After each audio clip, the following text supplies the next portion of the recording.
एक आपण प्रमाण घेतो पहा की उंच नीच काही नेणे भगवंत तिष्ठे भाव भक्त देखून या.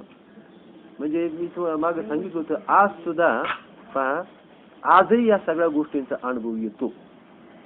परंतु आणि हे सामर्थ्य कशाचं आहे, तर हे सामर्थ्य आहे आपल्या संप्रदायाचं सामर्थ्य.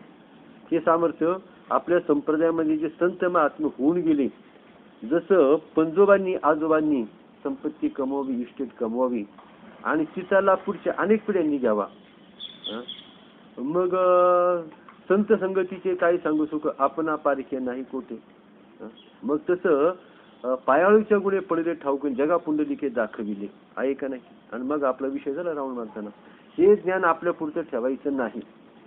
ही आपल्या बापाची मालमत्ता नाही. हे साधू संतांनी सांगितलेलं ज्ञान आहे, भगवंताने जगाच्या कल्याणाकरता दिलेलं ज्ञान आहे.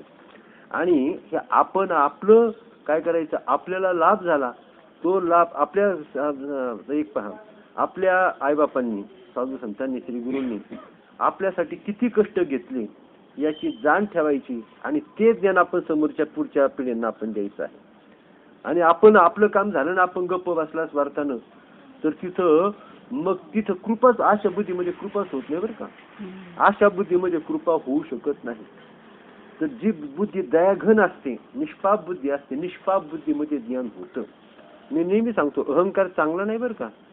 सगळ्यात वाईट जर असेल तर अहंकार वाईट आहे आणि तो आपलाच घात करतो, आपलाही घात करतो आणि अनेकांना भोवतो तो. अहंकार हा चांगला, अजिबात अहंकार चांगला नाही. म्हणून आपण काय करायचं आहे, तर अहंकाराचा आपण घालून टाकायचा. तर आता तेव्हा म्हणून आजही त्या सगळ्या मी कालच सांगितलं आपला विषय झाला, आजही त्या गोष्टीचा अनुभव येतो. आजही त्या फक्त अनुभव घेणारा फक्त पाहिजे. आज देव काही फासावर गेलेला नाही, सगळ्या गोष्टीचा आज अनुभव येतो, सगळ्या गोष्टी सिद्ध आहेत. आणि आता तुम्हाला सांगतो का शिवाजी महाराज हिंदवी स्वराज्य स्थापना केली, त्रास होतच आहे असं याच्यामध्ये, त्रास होतो, त्रास काढायचा. त्यांचा मुलगा संभाजी मोगलांना जाऊन मिळाला, काय त्रास झाला संत्या बापाच्या अंतःकरणाला. ज्यांनी स्वतः हिंदवी स्वराज्यासाठी स्वतःचं रक्त सांडलं, स्वतःचं रक्त सांडलं, त्यांना संभाजी मोगलांना जाऊन मिळाला पोटचा पोर, त्यांना काय वाटलं असेल विचार करा. तो प्रसंग मला तर तो अंतःकरणाला भोवला. काय अंतःकरण त्यांच्या अंतःकरणाला वाटलं असेल, पोटचा पोर. आणि हिंदवी स्वराज्याची स्थापना ते करीत होते आणि तो मोगलांना जाऊन मिळाला, काय त्यांना दुःख झालं. त्यानंतर पुढची गोष्ट आठवावी, हे कोणाची आठवावी, तर तीन शिवाजी महाराजांना म्हणजे तर तिघ जण मिळाले. एक म्हणजे तानाजी मालुसरे, माहित होतं म्हणजे नाही आजी लग्न कोंडण्याचे आणि स्वतःच्या मुलाचं लग्न पुढे ढकललं, स्वतःच्या मुलाचं लग्न पुढे ढकललं. शिवाजी महाराज म्हटले, तानाजी पोराचं लग्न करून घ्या. ही जी कोंडाणा जो आहे, कोंडाण्याची मोहीम जी आहे ना, तर कोंडाण्याची मोहीम म्हणजे मी स्वतः फट्टे करतो, ते मुलाचं लग्न उरकून घ्या.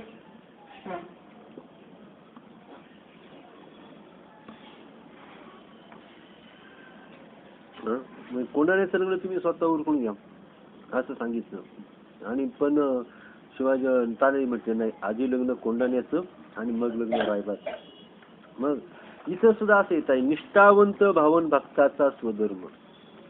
निष्ठावंत भाव आणि देवाला पाहिजे भाव पाहिजे. आणि हा भाव भाडेतून ओरिजिनल भाव पाहिजे. आईला जसं दूध ओरिजिनल फुटतं तसा भाव सुद्धा कसा पाहिजे, ओरिजिनल भाव पाहिजे. अहो एक जन्म मिळाला कोटी जन्मातून, कोटी जन्मातून एक जन्म मिळाला नाही तर पुन्हा नाही का, तो नाही का पुन्हा. आणि आता इथं आपण अविचारानं हा देह घालवा.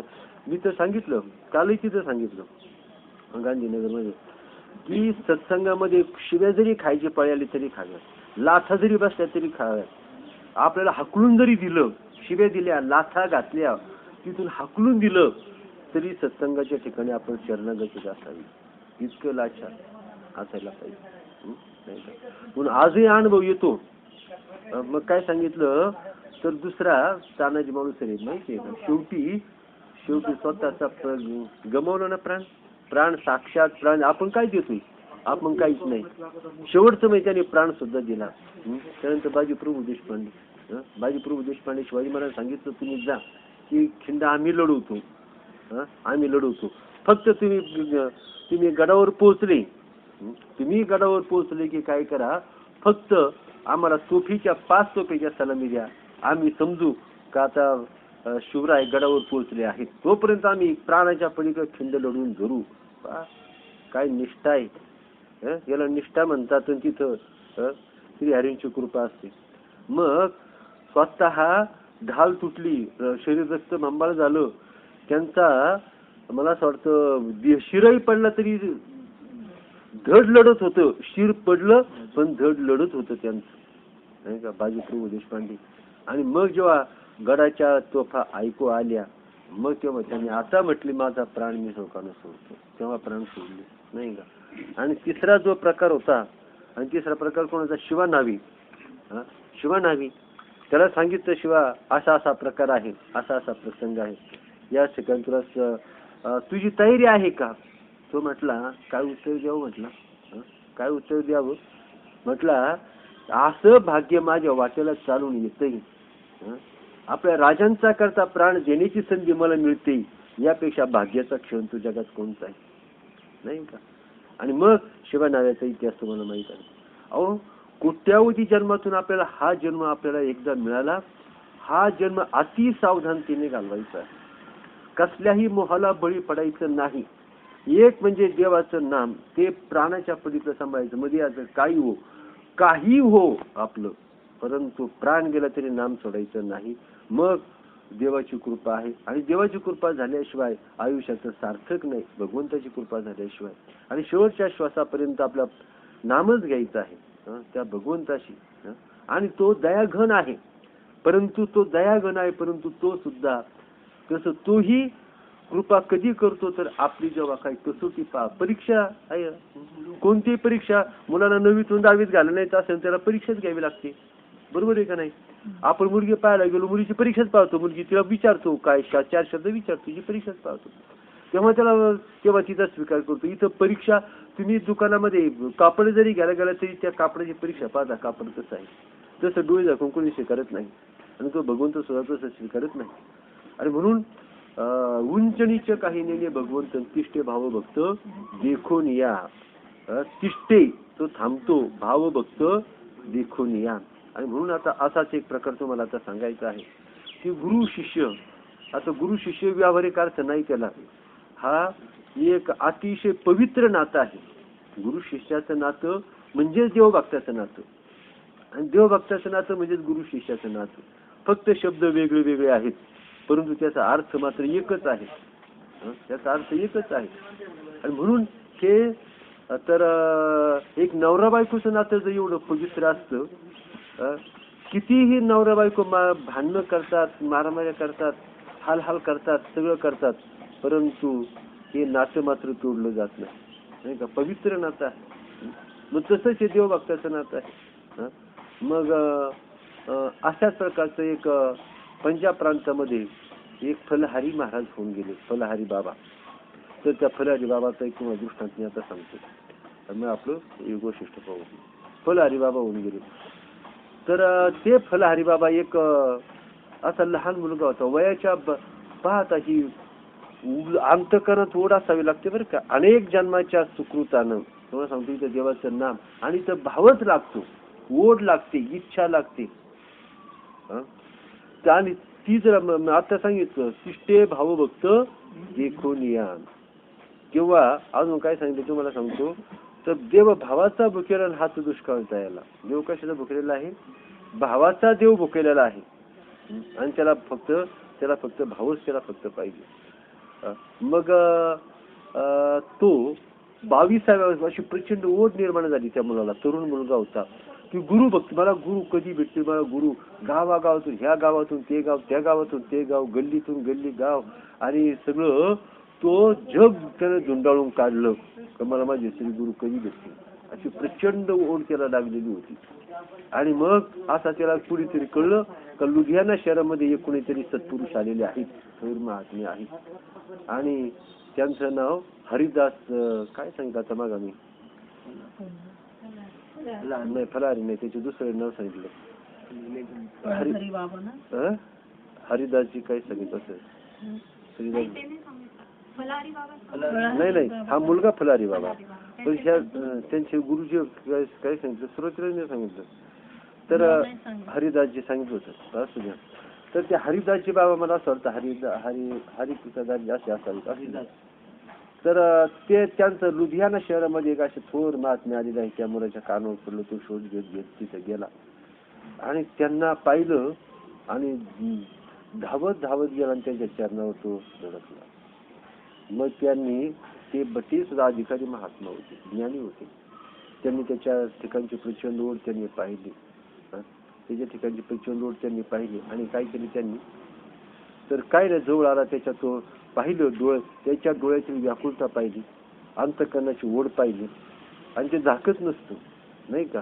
ही प्रेम ही ओढ झाकत नसते. आणि ते पाहून त्यांनी काय केलं त्याच्या तोंडावरून हात फिरवला, त्याच्या पाठवून हात फिरवला आणि त्याच्या डोक्यावर हात ठेवला. तर त्या एवढ्या एका सेकंदात काय झालं तो एका अतिशय आश्चर्यकारक अशा प्रकारची स्थिती त्याला प्राप्त झाली आणि अर्धा तास त्या स्थितीमध्ये तो आणि ती स्थिती श्री गुरुने त्यांनीच काय केलं त्या स्थितीतून त्याला खाली आणलं. त्याने डोळे उघडले तेव्हा त्यांना त्याच्या चेहऱ्यावर एक ओसंडून आनंद त्याच्या देहातून वाहत होता आणि एक मादकता अशा प्रकारची चेहऱ्यावर त्याच्या होती. धुंद अशा प्रकारचा तो त्याच्यामध्ये झालेला होता आणि शरीरातून असा ध्वनी त्याच्या बाहेर पडत होता. चट चट चट चट चट अशा प्रकारचा काहीतरी ध्वनी त्याच्या देहातून बाहेर पडत होता. इतका विलक्षण परिणाम त्याच्या देहावर एक लगेच झाला ना. श्री गुरुने त्याला अर्ध्या तासातून त्या स्थितीतून त्याला बाहेर काढलं आणि मग बाहेर काढलो त्याची ती विलक्षण स्थिती अगदी पाहिली आणि ती त्या गुरूंचे जवळजवळ 50 शिष्य होती तिथं.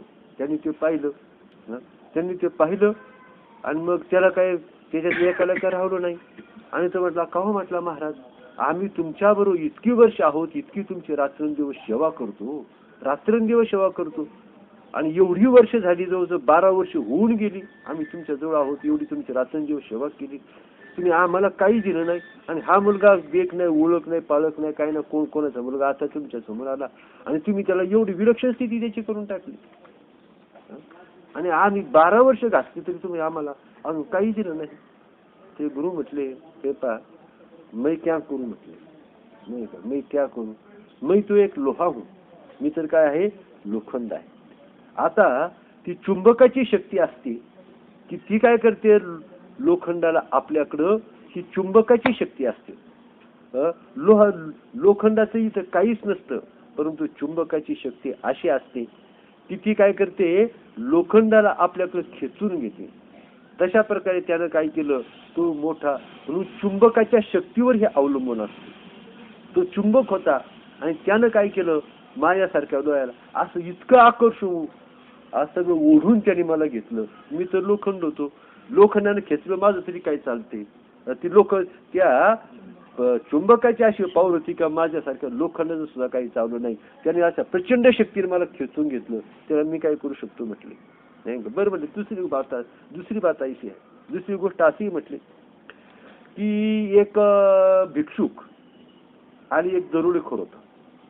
एक भिक्षुक आणि एक दरोडेखोर. भिक्षुक म्हणजे भिकारीच असतो म्हणजे भीक मागून खाणं. आता म्हटले भिक्षुक असा असतो तर भिक्षुक आणि दरोडेखोर म्हणजे भिकारी समजायचं. तर त्यांच्या दोघात साम्य काय आहे भिक्षुकाचाही आणि दरोडेखोराचा डोळा कशावर असतो तर मालकाच्या संपत्तीवर डोळा असतो.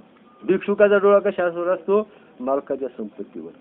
दरोडेखोराचा डोळा कशावर असतो मालकाच्या संपत्तीवर असतो. दोघांना असं वाटतं मालकाची संपत्ती आपल्याला मिळावी. भिकाऱ्याची इच्छा भिक्षुकाची इच्छा तीच असते आणि दरोडेखोराची इच्छा तीच असते. आणि मग आता परंतु एक आहे का तो भिक्षुकाला काय करतो मालकाच्या प्रसन्नतेनुसार इच्छेनुसार मालकाच्या इच्छेनुसार प्रसन्नतेनुसार त्याच्या कृपेनुसार त्याच्या इच्छेनुसार आणि त्याला लाचार व्हावं लागतं. भिक्षुकाला मालकापुढे खावं लागतं, लाचार व्हावं लागतं, दिन व्हावं लागतं आणि तो जेवढं देईन तेवढं घ्यायचं त्याच्या इच्छेनुसार. हे भिकाऱ्याचं भिक्षुकाची स्थिती अशी असते. आणि दरोडेखोराची मात्र स्थिती कशी असते तो मात्र काय करतो, मालकावर हल्ला करतो, दरोडा टाकतो आणि त्याची सगळी संपत्ती लुटवून घेतो. दरोडेखोर काय करतो, त्याच्या मालकाच्या मर्जीचा इथं प्रश्न नाही, मालकाच्या प्रसन्नतेची त्याला गरज नाही, मालकाच्या कृपेची त्याला गरज नाही, मालकाच्या मेहरबानीची त्याला गरज नाही. उलट तो काय करतो, असा त्याच्यावर दरोडा टाकतो आणि त्याला सर्वस्वानं लुटतो. काही त्याच्याजवळ ठेवत नाही, सगळं त्याला लुटून टाकतो. कोण करतो असा? दरोडेखोर. तर म्हणे पहा आता ऐका, तर हा मुलगा दरोडेखोर आहे आणि तुम्ही कोण आहात, तर तुम्ही भिक्षुक आहात. तुम्ही भिक्षुक आहात. तुम्हाला माझ्या प्रसन्नतेनुसारच तुम्हाला मिळणार आहे आणि जेवढं मला वाटेल तेवढंच मी देणार. तुम्हाला माझ्या पुढे लाचार व्हावं लागतं, दिन व्हावं लागतं, कुत्र्यासारखं व्हावं लागतं. आणि तर माझ्या इच्छा झाली, मला वाटलं तर मी काय करू शकतो, जेवढं वाटेल तेवढं तुम्हाला थोडंसं देऊ शकतो, नाही का? कारण तुम्ही भिकारीसारखे आहात. मला वाटलं तर जेवढं वाटेल तेवढं, जेव्हा वाटेल तेव्हा, कारण तुम्ही लाचार आहेत माझ्या पुढं, तुम्ही भिक्षुक आहेत, भिकारीसारखे. तो हा दरोडेखोर म्हटलं.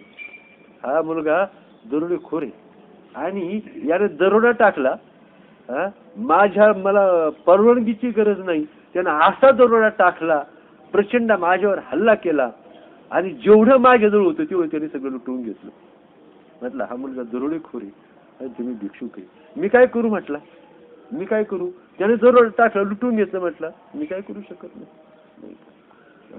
आणि मग असं झालं. नंतर तो मुलगा म्हणतो, महाराज त्याला श्री गुरुनी त्याला जे दिलं त्याने तो आपल्या अष्टसात्विक वावर का पहिल्या याच्यात सुद्धा काय होऊ शकतं, तर विदेही स्थिती होऊ शकते.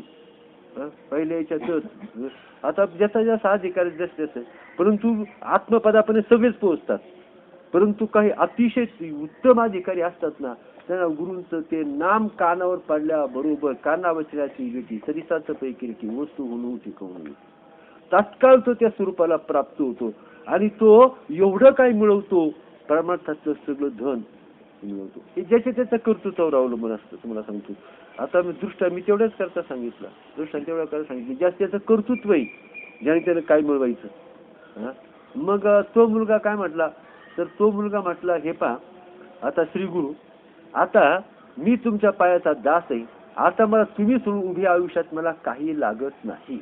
आता मी तुम्हाला सोडणार नाही, मला काही एक नको, फक्त तुमच्या आयुष्यभर तुमच्या चरणांची सेवा एवढंच मला मिळावं, दुसरं मला काही एक नको, तुमच्या चरणांची सेवा मला फक्त मिळावी, एवढंच माझ्यावर कृपा करा आणि मला तुमच्या पायापासून ढकलून देऊ नका. अशी अतिशय नम्रतेची काकुळ होती त्याने विनंती केली. मग त्या श्रीगुरूंनी काय सांगितलं, त्यांनी सांगितलं, अरे बाळा तुझं खरं आहे, परंतु मी तर काही शिष्य करून घेत नाही कोणाला, नाही का? मी तर शिष्य करून घेत नाही आणि त्यामुळं मी तुला कसं पाहिजे हे करू, तुला शिष्य कसं बनू? तो म्हटलं, मग तुम्ही शिष्य करून घेत ना, मग हे सगळे कोण आहेत? हे सगळे कोण आहेत? म्हटलं माझे गुरु आहेत सगळे. हे माझे कोण आहेत? हे माझे सगळे गुरु आहेत. आता सगळे आवाज पडले, एकाला रावलं नाही. तो म्हटलं, तुम्ही आम्हाला देत नाही काही, आमच्या कृपाचं करीत नाही, परंतु पुन्हा आम्हाला डिवसण्याचं काम कशाला करतात? काय म्हणतो, पुन्हा आम्हाला तुम्ही दगडाने का मारत, म्हणजे दगडाने मारल्यासारखेच आहे, डिवसल्यासारखे, पुन्हा आम्हाला डिवसता कशाला, नाही का? डिवसता कशाला? मग श्री गुरु म्हटले, खरं आहे तुझं म्हणणं, तुम्हाला काही दिलं नाही आणि याला 2 मिनिटात त्याला सगळं काही देऊन टाकलं, तर तुम्ही अहंकारानं अभिमानं ताठलेले आहात. तुमच्या अंतकरण दगडासारखी कठीण झालेली आहेत. आम्ही गुरूंची रात्रंदिवस सेवा करतो आणि आम्ही फार मोठे, गुरूंच्या पेक्षाही असा प्रचंड ताठ तुमच्या अंतकरणात आहे आणि त्यामुळं मी काय करू शकतो म्हणजे, परंतु नाही का, परंतु तो कसा होता, तुम्ही पाहिलं म्हणते, त्याच्या डोळ्यात तीव्र व्याकुळता होती. अंतकरण त्याचं असं गुरु सेवेसाठी तडफडत होतं, जळत होतं, रात्रंदिवस जळत होतं अंतकरण.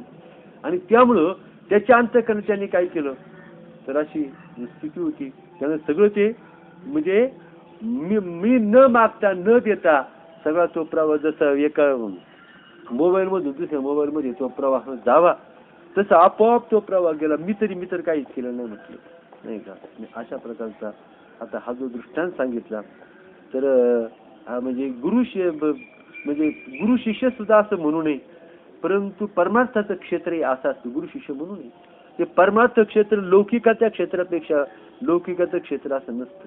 परमार्थाचं क्षेत्र हे काही वेगळंच आहे. हे भाव, याचा आधार आहे भाव. परमार्थाची इमारत सगळी तुम्ही तुम्हाला सांगतो भाव आणि विश्वास. काल आपण तिथं सांगितलं, मी सगळा काळ जोर तिथं दिला, विश्वासावर जोर दिला. तुमचा विश्वास नसू द्या, कोट्यावधी जन्म मरण शिर जरी उतरून जरी ठेवलं, मुंडकं जरी उतरून ठेवलं तरी त्याचा उपयोग नाही. इथं निष्ठा आपण प्रमाण देतो, निष्ठावंत भावन भक्ताचा स्वधर्म. नाही का, हा स्वधर्म आहे, दुसरा स्वधर्म कोणता नाही. कोणता निष्ठावंत भावन भक्ताचा स्वधर्म. पण त्याच्या पुढं काय व्हावं तर निर्धार हे वर्म चुकू नको. त्यासाठी निर्धार हे वर्म चुकू नये. आणि आपल्याला आपलं हे आयुष्य कोटी जन्म आपले असेच गेलेत. कोणती ना कोणती कारण घडली. माग मी तुम्हाला आठवतं का मी म्हणलो होतो कदाचित आजचा काळ चाललाय परंतु उद्या सांगता येत नाही. उद्या कदाचित तुमची माझी भांडणं होतील, उद्या काही विपरीत होऊ शकतं, उद्या सांगता येत नाही. जाणीव करून दिली होती का नाही? उद्याच काही सांगता येत नाही, बऱ्याच वेळा जाणीव करून दिली. कदाचित तुमचं माझं भांडण होईल, कदाचित काही होऊ शकतं, काहीही होऊ शकतं. आजचं चाललंय ते खरं, उद्याचं खरं नाही. तो मी तुम्हाला तेव्हा इशारा देऊन ठेवला होता. ईश्वराची कृपा आहे आणि ईश्वराच्या कृपेने चालू आहे, नाही का. आणि दुसरा इशारा काय देऊन ठेवला होता? दुसरा इशारा दिला होता, सत्संगाचं महात्म्य. लाथा खायची पाळी आली तरी चालेल, शिवे बसल्या तरी चालेल, तुकडे जरी सत्संगात झाले तरी चालेल. इथं अभिमान ठेवायचा नाही. कारण ईश्वराशी संबंध आहे का दुसरी गोष्ट आहे का, दुसरी तिसरी गोष्ट आहे का? होते नाही या द्यायचे तुकडे काही नाही. याचं नाही तरी काय सोनं होणार याचं? काय याची लायकी आहे? देवासाठीच आधी आहे ना, मग देवासाठी त्याचं काही होऊ द्या. कशाला याचा मानाने अभिमान ठेवायचा? याच्या देवाचं पुढं लाचार नाही व्हावं काय ताट व्हावं देवा पुढं? देवा पुढं लाचारीनं जावं किंवा गुरु पुढं म्हणा, देवा पुढं लाचारीने जावं का ताटपणे जावं? नाही का. देव सोयरा पुढं काय? हा, देव सोयरा दिनाचा. मग देवाकडे जाताना मग आता इथं सांगितलं, आता दृष्टांत सांगितलं तुम्हाला, दृष्टांत सांगितला. त्या सतीबाई होती, सतीबाई काय निष्ठा होती. समर्थांचं दर्शन झाल्याशिवाय अन्न आणि पाणी सुद्धा घ्यायचं नाही. हा तिचा अत्यंत कडक नियम होता. समर्थांनी तिला भयंकर शिव्या दिल्या. तिच्या घरातलं पार सगळं उधळून केली, पार मडकी फोडली, गाडगी फोडली, सगळं इकडे तिकडे केलं. हा भलता नियम करू नको. तरी तिनं समर्थांचं सगळं ऐकलं, पण हे नाही ऐकलं. समर्थांचं हे ऐकलं नाही. काय नाही ऐकलं? तुमचं दर्शन झाल्याशिवाय अन्न पाणी घेणार नाही. तुम्ही मला माझा काही करा, पण हा नियम मी मोडणार नाही. मग शेवटी समर्थांनी काय केलं, काय मार्ग काढला? शेवटी तिला मारुतीरायाचं दर्शन घडवलं आणि ह्याच मारुतीरायाचं मंदिर तुमच्या गावात बांध, त्यांना नैवेद्य दाखव, श्रीना नैवेद्य दाखव, आणि मग माझी तू वाट पाहू नको, त्यांची पूजा अर्चा कर, त्यांना नैवेद्य दाखव, आणि मग तू जेवण अन्न पाणी ग्रहण कर. सोपा मार्ग झाला. तिला 8 वाजता नैवेद्य जाऊ शकत होती, नाही का. म्हणून तिचं आणि इथं कोणी कोणाला देत नसतो. तुम्हाला सांगतो, इथं कोणी कोणाला देत नसतो. प्रत्येक जण, आता भगवंतांनी अर्जुनाला विचारलं, अर्जुना एवढी मोठी योग्यता त्या भक्ताला कोण देतो बरे? गीतेमध्ये प्रश्न आलेला आहे. एवढं अपार धन परमार्थातलं त्याला कोण देतो? तुम्ही त्याच्यावर किती मोठी कृपा करता, त्याला एवढं धन देता. अरे म्हटले वेड्या अर्जुना, इथं कोणी कोणाला काही देत नाही, मी सुद्धा कोणाला काही देत नाही. तो सुद्धा आपल्या भावाच्या बळावर हे सगळं मिळवतो. तो हे सगळं कशावर मिळवतो? आपल्या निष्ठेच्या भावाच्या बळावर तो मिळवतो. मग अदृष्ट सांगितलं ना, फलहारी बाबांचा. तेच पुढे फलहारी बाबा ते शिष्य होते ना, तोच मुलगा पुढे फलहारी बाबा झाला बरं का. पंजाब प्रांतामधला मोठे संत. आपले जसे ज्ञानोबा तुकाराम आहेत ना, निरोबर आहे, तसे हे फलहारी बाबा म्हणून ते एक सिद्ध महात्मे पंजाब प्रांतामध्ये होऊन गेले. त्याचा तुम्हाला इतिहास सांगितला आता, नाही का. म्हणून तर आता तेवढं सांगितलं. आता आणि परमार्थामध्ये संकट असतात, त्रास असतो. कोणती गोष्ट सुखाची नाही. परमार्थ म्हणजे काय सुखाचं नाही. आपल्याला म्हणजे अशा आईच्या घड्या मिळते ना आपल्याला. इथं तुम्हाला सांगतो अवहेलना स्वीकारावं लागते. कष्ट शोकाचं प्रपंचात तरी गणेश बहिणाबाई ज्ञान सांगितलं ना, गणेश संसार जसा तया तुल्यावर आधी हाताल्या चटके मग मिळते भाकर. मग इथं तर सर्वस्वाशी मुख हवे त्याने हरीला जिंकावे. आणि म्हणून इथं सुद्धा म्हणून कसं आहे, एक आयुष्य तुम्हाला सांगतो, एवढं आयुष्य फार मोलाचं. मला सांगतो ह्या 4 वर्षामध्ये आणि विशेषतः 2 महिन्यामध्ये, 4 वर्षात आणि विशेषतः 2 महिन्यामध्ये पराकाष्ठेचं सांगितलं. अगदी पार माझ्या हाताने चुकली तर चुकीच्या बरोबर जाऊ दे, त्यांचा नाही प्रश्न एवढा, काही त्याला एवढं महत्व नाही. परंतु जे काही सांगितलं त्याला म्हणजे त्याला माप नाही, त्याची किंमत नाही करता येत त्याची. ह्या 2 महिन्यामध्ये मी आणि त्याची जाणीव करून द्यावी लागते बरं का ताई, जाणीव करून द्यावी लागते. कारण माणसात जाणीव होत नसते. खालच्या पातळीवर काय यावं लागतं तर त्याच्याकरता यावं लागतं नाही. आणि म्हणून देह फार मोलाचा आहे. एवढ्या आयुष्यामध्ये काय होईल ते होईल, कुत्र खाऊ नाही का, चमडा जाणे कुत्ता जाणे, परंतु ईश्वर प्राप्ती हे मुख्य ध्येय ठेवायचे. जे व्हायचं असेल ते होईल, परंतु ते आयुष्याचं सार्थक करायचं.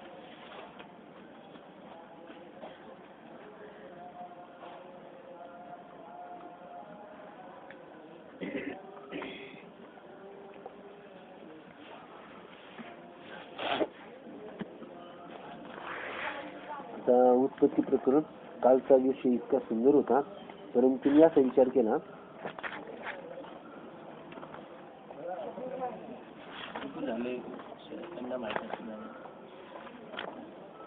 पहिलंच पेज झालं ना, पहिलंच पेज इथं जवळपास इथं सुरू झालं आणि इकडे चालू आहे. इथंच कुठं काही इथं काही ह्या ठिकाणी उजव्या बाजूला आलेलं बहुतेक इथं नाही पॉईंट, तो अर्धवट इथं थांबवलं वाटतं. इथं कुठं तरी अंडरलाईन होती तिथे.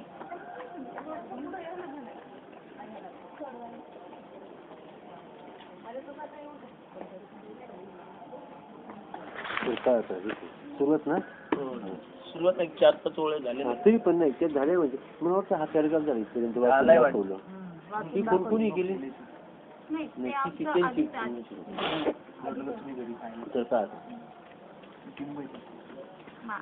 आता दृश्याचा असंभव तर पहा, परंतु दृश्याचा अभाव असला म्हणजे हे सारे दृश्य जगत मिथ्या आहे असा.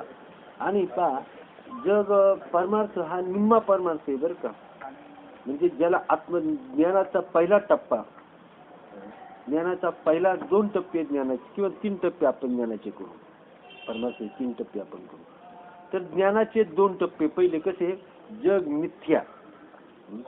जग जोपर्यंत आपण मिथ्या ठरवत नाही, जग मिथ्या ठरवत नाही तोपर्यंत हा पहिला टप्पा, हा टप्पा पार पाडलाच पाहिजे. ही अत्यंत आवश्यक गोष्ट आहे. ज्याला जग मिथ्या कळलं त्याचे परमार्थाकडं नुसतं ऐकून नाही बरं का.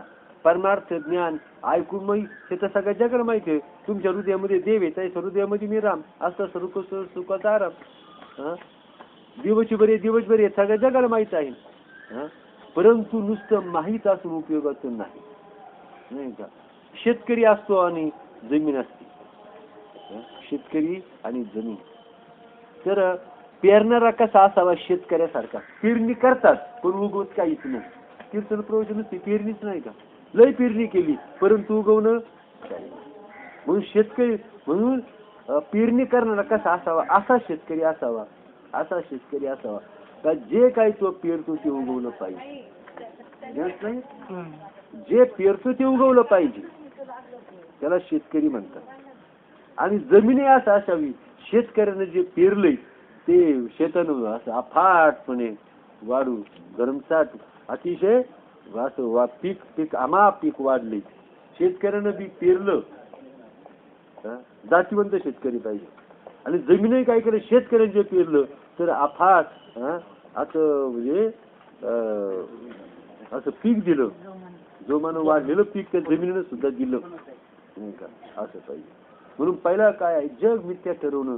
आता ते चिंतन आहे, विचार आहे, चिंतन आहे, युक्ती आहेत. आणि तुला सांगतो सगळा परमार्थाचा पाया भाव आहे बरं का.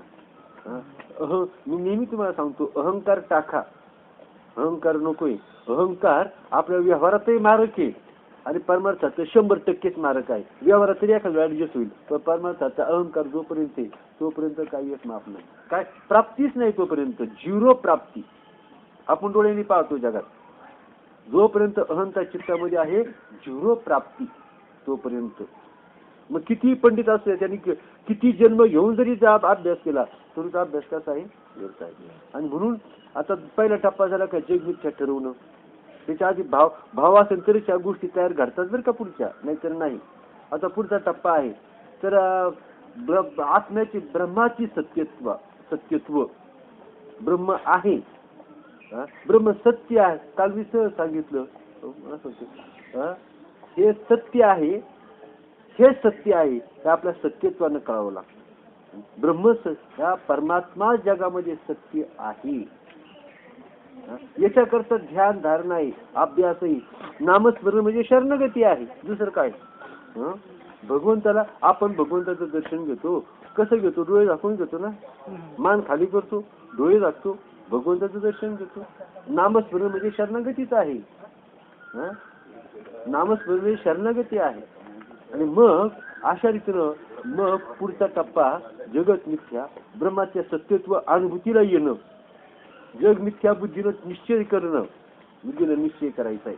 तो बुद्धीचा निश्चय झाला का ब्रह्माच्या सत्यत्वाची अनुभूती हा दुसरा टप्पा आहे. आणि तिसरा टप्पा मग भक्तीचा माणसाला प्राप्त होतो.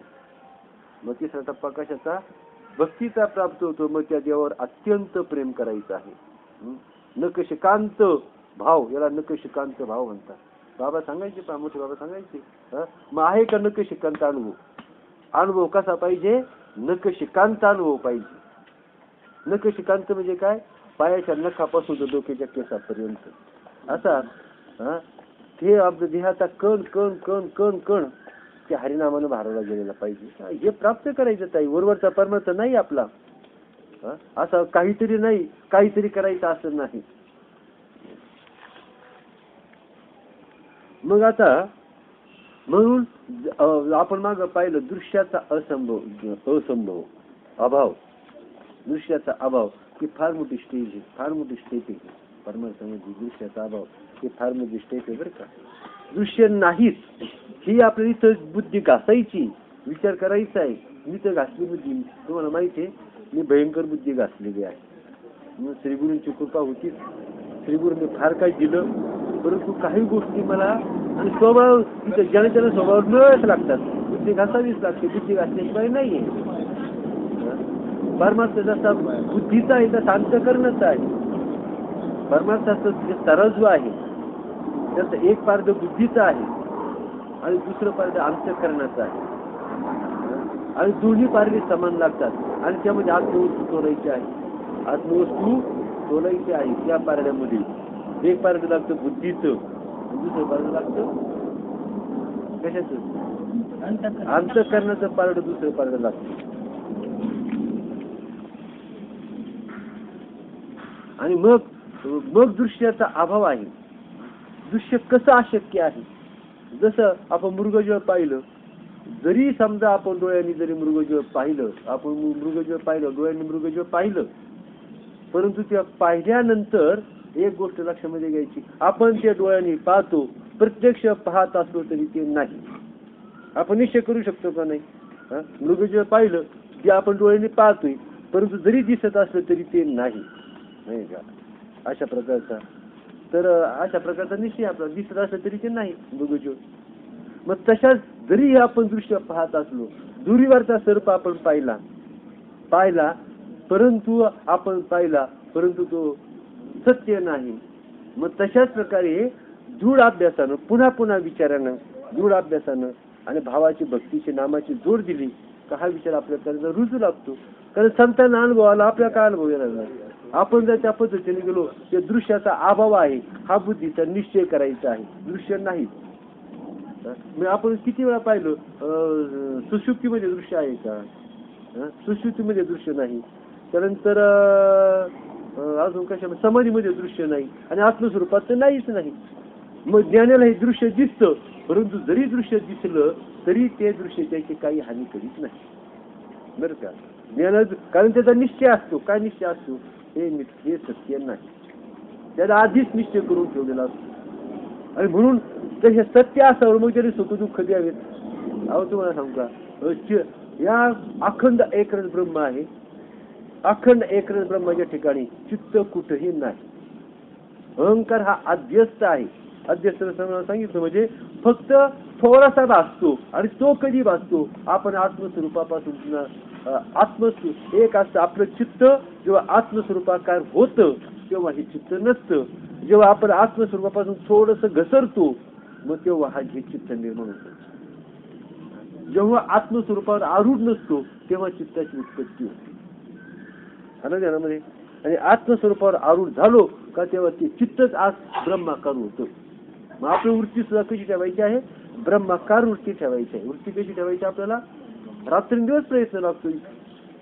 नवे ब्रह्मज्ञान लेकुराच्या गोष्टी सगळे खावे लोखंडाचे मग ब्रह्मपदिनाचे आपला झोपा करून आत्मज्ञान होणार नाही. अहो एक पोट जर भरायचं असेल तर 12-12, 18 तास ड्युटी करावी लागते. नाही करावी लागत.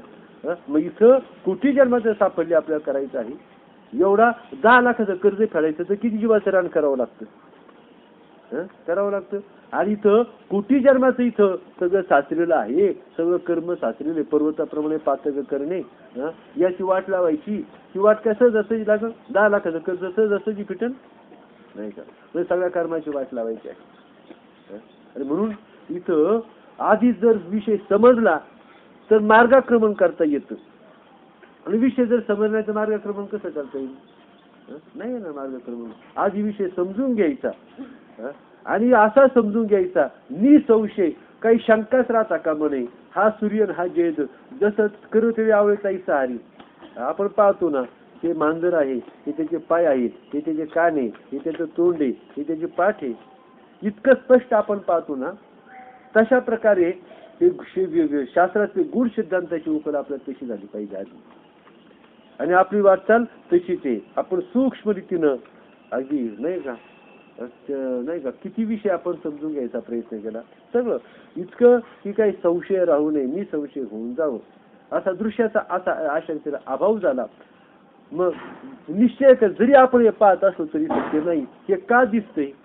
आत्माच आहे. परंतु आपलं दृश्य काय आत्मा न दिसता आपलं दृश्य दिसते. आत्मा दिसत नाही म्हणून तो दृश्य दिसतं. आणि ज्याला आत्मा दिसतो त्याला दृश्य दिसत नाही.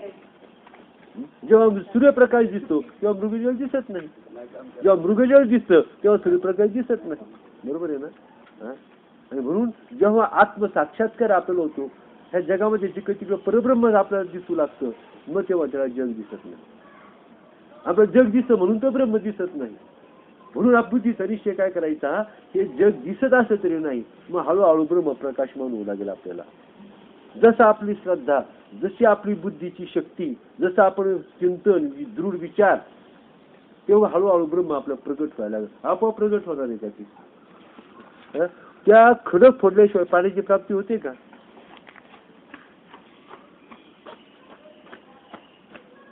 परंतु दृश्याचा अभाव असला म्हणजे हे सारे दृश्य जगत मिथ्या आहे असा अनुभवजन्य निश्चय होतो. व तो झाला की बंध नष्ट होतो. मग काय होतो?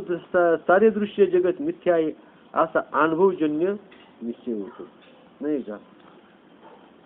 मग वारी तो झाला की मग बंध नष्ट होतो. दृश्य नाहीचा हा निश्चय झाला ना का आपोआप बंध नष्ट होतो म्हणजे तो मुक्तच होतो. आता दृश्याचा असंभव कसा आहे हे मी तुला क्रमाने सांगतो. तू ऐक. आता दृश्य नाही हे सांगतात. आता म्हणजे शास्त्रानं सगळं काय आपल्याकरता सगळं काय सांगून ठेवलेलं आहे. पण शास्त्रानं जरी सांगितलं आपल्या बुद्धीला त्याचं आकलन व्हायला पाहिजे ना. आपली बुद्धी आणि शास्त्र एक होईल तेव्हा आपल्या बुद्धीला ते आकलन होईल. जो उत्पन्न होतो तो वृद्धिंगत होतो व त्याला मोक्ष किंवा स्वर्ग नरकादी लोक प्राप्त होतात. याचे जगत उत्पत्तीचे वर्णन दृश्य जगताच्या दृष्टीने करण्यात येणार आहे. आता ते म्हणतात का मी दृश्य जगाची उत्पत्ती आता उत्पत्ती प्रकरण आहे. आता ज्ञानाला सुरुवात झालेली बरं का. या प्रकरणामध्ये ज्ञानाला सुरुवात झालेली आहे. माग ज्ञानाची पूर्वतयारी केली म्हणजे तुमच्या अंतःकरणाची शुद्धता आधी करून घेतली. त्यासाठी वैराग्याची किती गरज आहे हे सांगितलं. वैराग्य असेल तर ज्ञान तिथं रुजतं हे सांगितलं. नंतर त्यासाठी प्रचंड मुमुक्षुत्व सुद्धा लागतं. मुमुक्षुत्व म्हणजे मला ते ज्ञान मला पाहावं प्रचंड ओढ त्या ज्ञानासाठी असावी लागते. जसं तुम्हाला मुलगा होता ना सांगितलं त्याच्या डोळ्यात ती व्याकुलता प्रगट होत होती नाही का. त्याचं अंतःकरण असं जळफळत होतं. आणि म्हणून आपोआप श्री गुरूंचा स्पर्श झाल्याबरोबर काय झालं ते आपोआप सिद्ध झालं नाही का. मग तसं काय सांगितलं म्हणजे कशाकडे सांगितलं होतं मुमुक्षुत्व, असं मुमुक्षुत्व आपल्या ठिकाणी पाहिजे. आणि एवढं झालं ना, ज्ञानाच्या आपोआप घडतो सगळं. मग आम्ही सांगितलं, देवाने अर्जुनाने विचारलं, देवा एवढं त्याला कोण आणि कसं देतो, तुम्ही याला कसं दिलं त्याला एवढं? अरे म्हटले, मी तिथं कोणी कोणाला काय देत नाही, जो तो आपल्या भावाच्या बळावर, श्रद्धेच्या बळावर. मग सांगितलं, तो दरोडा घातला ना, त्या मुलाने दरोडा घातला आणि श्रीगुरूंचं सगळं लुटून घेतलं, नाही का? दरोडा घालताना मालकाला विचारावं लागतं का, मी तुमच्या दरोडा घालणारी, हे नेऊ का ते नेऊ का, असं नाही. घेऊ का, हे घेऊ का, ते घेऊ का, ते घेऊ का, ते नाही. दरोडाचा असतो तो, हल्लाचा असतो, प्रचंड हल्ला, आणि सगळं काही लुटून घेतो. ते गोधड्या डबडी नेत नाही आपला. दरोडेखोर गोधड्या डबडी नेत नाही. नेतो का गाडगी नेतो? तो मौल्यवान वस्तूचाच तो चोरी करतो, त्याच्यावर दरोडा घालतो. फार सुंदर दृष्टांत सांगितलं बरं का, हा विचाराच्या दृष्टीने.